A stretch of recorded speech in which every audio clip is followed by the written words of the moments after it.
Jangan lupa subscribe channel YouTube TVRI Bengkulu, like, komen, dan nyalakan notifikasinya.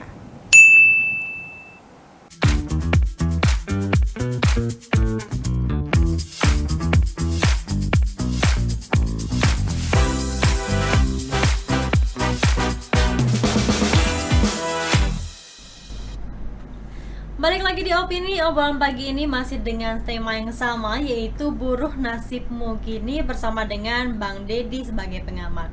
Bang Deddy, tadi kita sudah singgung ya terkait dengan May Day di segmen sebelumnya. Nah, boleh Bang Deddy ceritakan lagi, Bang?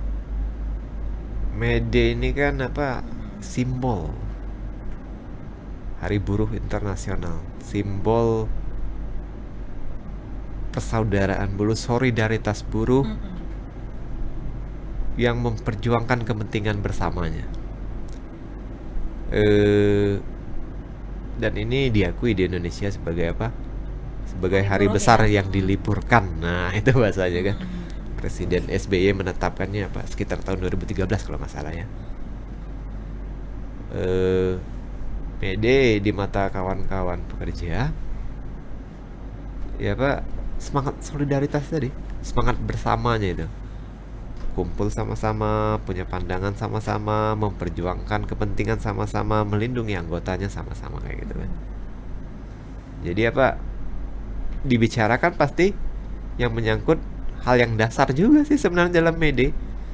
Peringatan May Day tiap tahun dilaksanakan, yang disampaikan oleh kawan-kawan pekerja buruh itu masih hal-hal yang dasar itu tadi.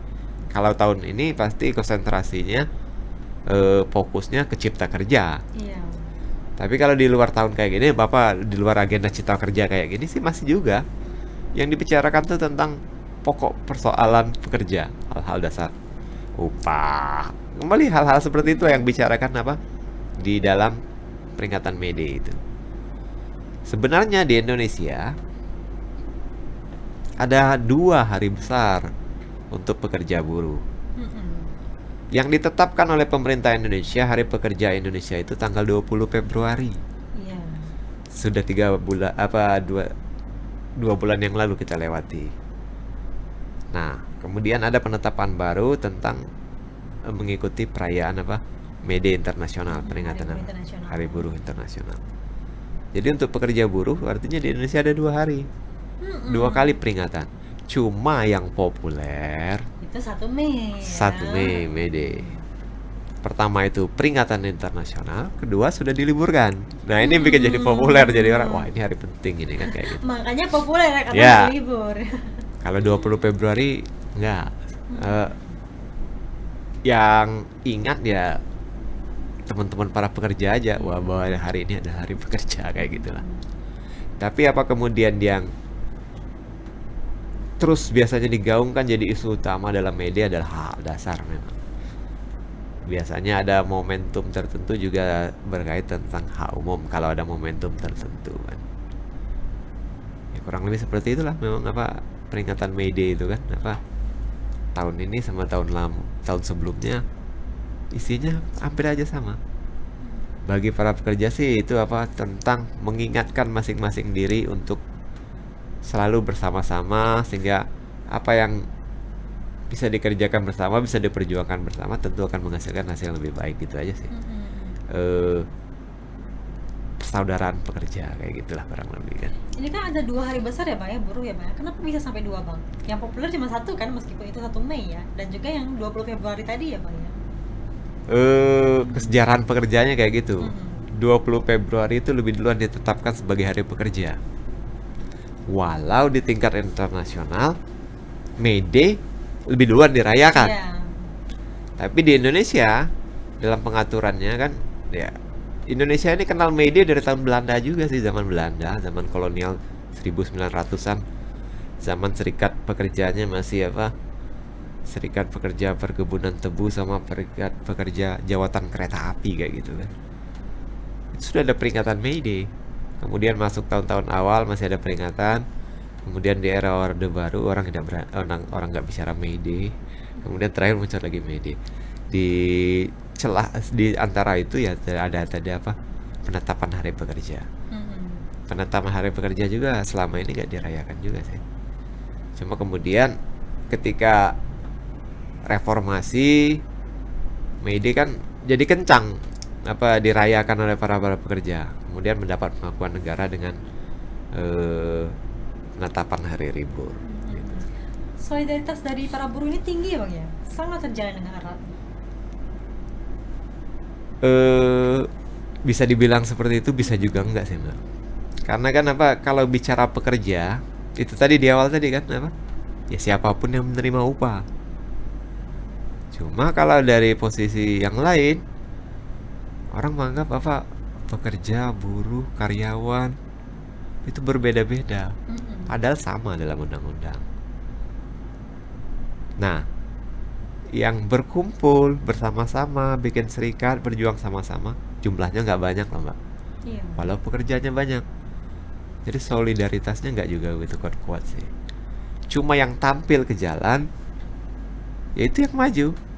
Kadang yang pekerja yang lain karena protes juga, teman-teman kok demo terus ganggu kami yang kerja segala macam. Padahal lupa, yang satu kerjanya di pabrik, akhirnya demo. Yang satu jadi karyawan di kantoran, pakai dasi, jalanan macet, protes. Tapi mereka lupa loh, ketika mereka kerja yang pakai dasinya, UMP-nya ditetapkan teman-teman yang demo loh. Iya. Sehingga mereka punya standar di kantor besar itu. Oh iya, kantor kami sudah besar, gaji kami di atas UMP. Tapi jangan lupa, sebelum menjadi besar, upahnya adalah UMP.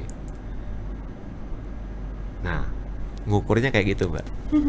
Jadi solidaritasnya ada sih, cuma nggak begitu kuat-kuat banget, nggak lah, karena kita kan belum juga seperti negara-negara yang lain kayak gitu.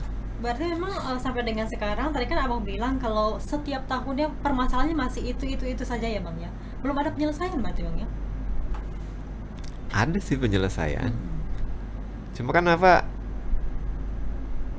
gimana nyebutnya ya, penyelesaiannya ada, peraturannya ada, pelaksanaannya yang belum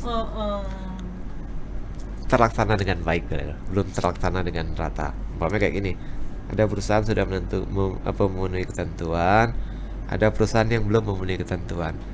Padahal secara manajemen, kemampuan finansial, penghasilan, produksi dan lain sebagainya mirip-mirip sama. Tapi yang ini sudah mengikuti ketentuan, meningkat menuju kesejahteraan. Yang satu, yang dasar aja, upah layak aja belum, kayak gitu.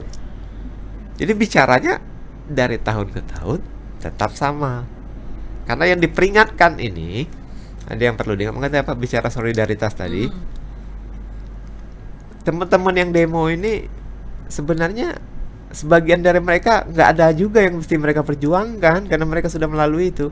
Cuma solidaritasnya membuat mereka turun ke jalan. Ya untuk menjaga ini tadi. Di tempatku sih sudah beres urusannya. Di tempat temanku belum beres kayak gini. Nah itu, di kota ini sudah beres, di kota sebelah belum. Di provinsi ini sudah beres, di provinsi sebelah belum. Itu. Jadi tiap tahun tetap gaung yang digaungkan tetap sama aja. Ada yang belum selesai gitu. Nah kalau ini ada ciptaker yang menurunkan yang lain kayak gitulah kurang lebih. Dan sampai saya lihat di berita itu ada juga ya banyak cerita tentang buruh ya Bang, mulai dari mereka lembur yang tidak dibayarkan, ya kan, seperti yang kita sudah sampaikan tadi ya, UMP dan juga UMK mereka tidak terpenuhi dan lain sebagainya, masih menjadi problematika ini. Kayak lembur umpamanya. Ada yang disadari, ada yang tidak disadari.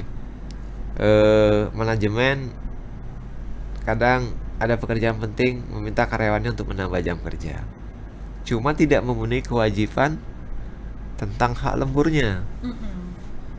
Karyawan kadang-kadang juga, pekerja kadang-kadang lupa juga.